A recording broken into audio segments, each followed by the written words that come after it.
Hi friends, ನಮಸ್ತೆ. ಇದು ನನ್ನ ಮಂಡೇ ಮಿನಿ ವ್ಲಾಗ್. ಚಿನಿಮಾಗೆ ಸ್ನಾನ ಮಾಡಿಸಿ ತಿಂಡಿ ತಿನ್ನಿಸಿ ಮತ್ತು ಡ್ರ್ಯಾಗನ್ ಫ್ರೂಟ್ ಕೂಡ ಸ್ವಲ್ಪ ಕೊಟ್ಟಿದ್ದೀನಿ. ತಿಂತಾ ಇದ್ದಾಳೆ ಖುಷಿಯಿಂದ ಆರಾಮ್ಸೆ. ನಾನು ತಿಂತೀನಿ ಅಂದ್ಕೊಂಡು 4 ಸ್ಪೂನಲ್ಲಿ ತಿಂತಾ ಇದ್ದಾಳೆ. ಇವತ್ತು ನಾನು ಸ್ನಾನ ಮಾಡೋದು ಸ್ವಲ್ಪ ಲೇಟ್ ಆಯಿತು, ಮನೆಯೆಲ್ಲ ಕ್ಲೀನ್ ಮಾಡಿ. ಹಾಗಾಗಿ ಸಂಜೆ ಪೂಜೆ ಮಾಡ್ಕೊತಾ ಇದ್ದೀನಿ 4 ಗಂಟೆಗೆ.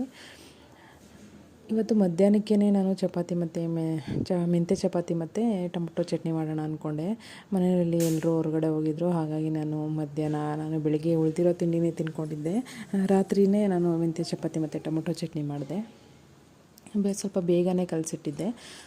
ಕಲಸಿಟ್ಟ ನಂತರ ಮತ್ತು ನಾನು ಟೊಮೊಟೊ ಚಟ್ನಿ ರೆಡಿ ಮಾಡಿ ಇಟ್ಕೊಂಡಿದ್ದೀನಿ.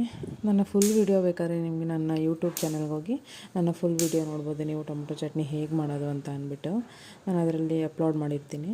ಹಾಗೆ ಚಿನ್ನಮ್ಮ ಈ ಕಡೆ ಏನು ಮಾಡ್ತಿದ್ದಾಳೆ ಅಂತ ನೋಡೋಣ ಅಂತ ಬಂದರೆ, ಅವ್ರ ಚಿಕ್ಕಮ್ಮನ ಚಿಕ್ಕಿ ಅಂತ ಕರೀತಾಳೆ.